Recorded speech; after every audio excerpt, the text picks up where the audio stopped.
मंदसौर के पूर्व सांसद मीनाक्षी नटराजन ने शामगढ़ अंडरब्रिज का निरीक्षण किया, जहां उन्होंने अंडरब्रिज बनाने वाले समिति के सदस्यों के घर पहुंचकर उनसे ब्रिज बनाने को लेकर चर्चा की और उनकी मांगों का समर्थन करते हुए शीघ्र ही मांग को लेकर रेलवे के उच्च अधिकारियों को पत्र लिखने की बात कही।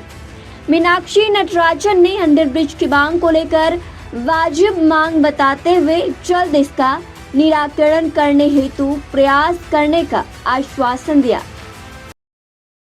मेरा तो मत बहुत स्पष्ट है कि पंचायती राज जो सत्ता विकेंद्रीकरण का बहुत बड़ा काम और ऐतिहासिक कदम राजीव जी की प्रेरणा से उठाया गया। उनके जीवन काल में उन्होंने 64वां संविधान संशोधन प्रस्तावित किया था, जो कि तमाम विपक्षी दलों के राज्यसभा में विरोध की वजह से उनके जीवित रहते हुए पारित नहीं हो पाया और फिर उनकी शहादत के बाद 73वां 74वां संविधान संशोधन बनकर पंचायती राज कायम हुआ।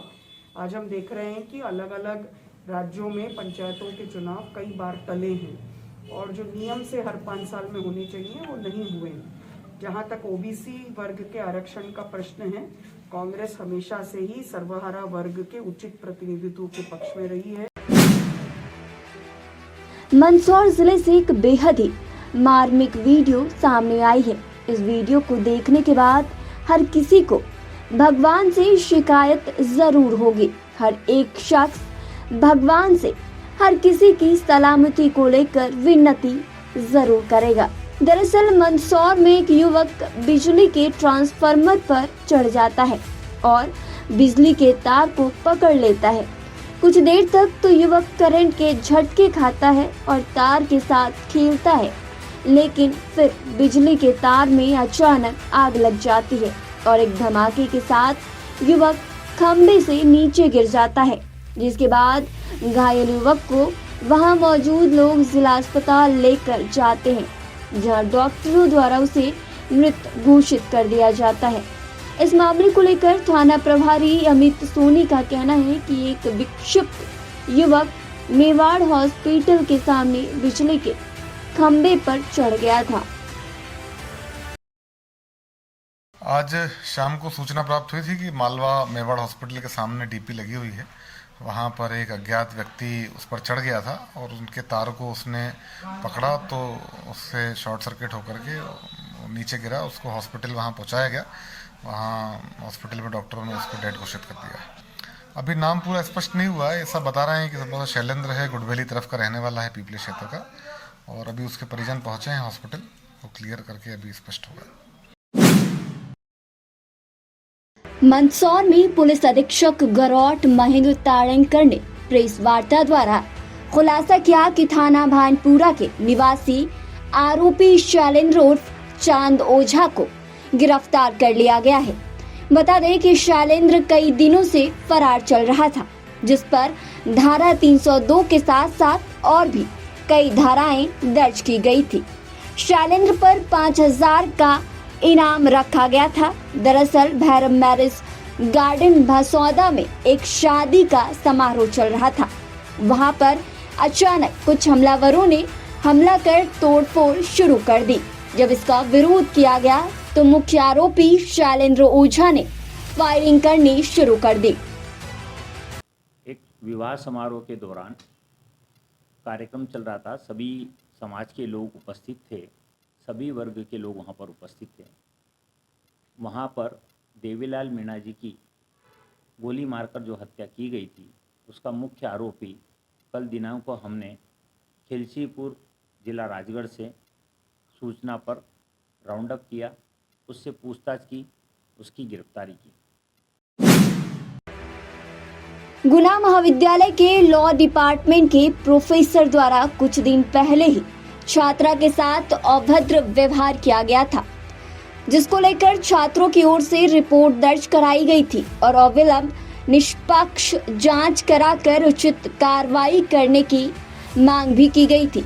इसी कड़ी में कॉलेज इकाई अध्यक्ष राधेश्याम चंदेल ने बताया कि शैक्षणिक संस्थाओं को विद्या का मंदिर कहा जाता है, जहां छात्र ज्ञान अर्जन कर इंसानियत का पाठ सीखते हैं। कॉलेज प्राचार्य डॉक्टर बी के तिवारी जी को ज्ञापन सौंपा गया है। पीजी कॉलेज महाविद्यालय के विधि संकाय के एक प्रोफेसर के द्वारा छेड़खानी की घटना कल विभिन्न पत्र पत्रिकाओं के माध्यम से संज्ञान में आई है। उस घटना पर ही आज यहाँ पर ज्ञापन सौंपा जा रहा है और मांग की जा रही है कि उक्त घटना के दोषियों पर सख्त से सख्त कार्रवाई दी जानी चाहिए, निष्पक्ष जांच करा करके यह कार्रवाई दी जानी चाहिए। ये छात्र संगठन ऑल इंडिया डीएसओ मांग कर रहा है। साथ ही में अभी महाविद्यालय में बड़ी संख्या में छात्र छात्राएं अध्ययन करने के लिए आ रहे हैं। अगर ऐसा ही माहौल कॉलेज में होता है तो ये छेड़छाड़ी की घटनाएं लगातार बढ़ेंगी। इसको रोकने के लिए महाविद्यालय को उचित कदम उठाना चाहिए। बुरहानपुर जिले के सिलमपुरा स्थित स्वामी नारायण मंदिर परिसर में एक विशेष मंदिर का निर्माण कराया गया है। ये मंदिर पूरे निवाड़ का पहला ऐसा मंदिर है जहां विशेष तौर पर केवल तपस्वी बहन ही जा सकती है। इस मंदिर में पुरुषों का आना वर्जित होगा। यहाँ केवल महिलाएं ही प्रवेश कर सकती हैं। ये विशेषकर महिलाओं के लिए ही निर्माण कराया गया है। इस मंदिर में हर तरह की सुविधाएं उपलब्ध कराई गई है। मध्य प्रदेश के इस बुरहानपुर शहर में आज स्वामीनारायण मंदिर बुरहानपुर द्वारा नूतन घनश्याम भवन का उद्घाटन और खास तौर पे महिला भक्तों के लिए महिला मंदिर का जो निर्माण हुआ है, मैंने अभी थोड़ी देर पहले ही बताया था कि हमारे संप्रदाय में बहनों भक्तों के लिए, खास करके महिलाओं के लिए एक विशिष्ट व्यवस्थाएं हैं जिसमें महिलाएं अपने स्वधर्म में रहकर भगवान की भक्ति कर सकें। तो उस उद्देश्य से यहाँ पे मंदिर का निर्माण हुआ है। पहले भी था लेकिन उसका जीर्णोद्धार हुआ है। अतः मेरी भगवान से प्रार्थना है समूचे प्रदेश पर, न केवल समूचे प्रदेश पर मगर पूरे भारत वर्ष में जो अभी विषम देश काल चल रहा है, तो नारायण जी के चरणों में मेरी प्रार्थना है कि उनकी कृपा दृष्टि से फिर से हमारे देश में खुशहाली का वातावरण हो और सभी लोग खूब आगे बढ़ें। ठंडी ठंडी हवा और उसमें बारिशों का होना और बारिशों के साथ ओलावृष्टि का होना, मौसम का बदला हुआ ये मिजाज आम इंसान के साथ साथ किसानों के लिए भी बेहद नुकसानदेह है।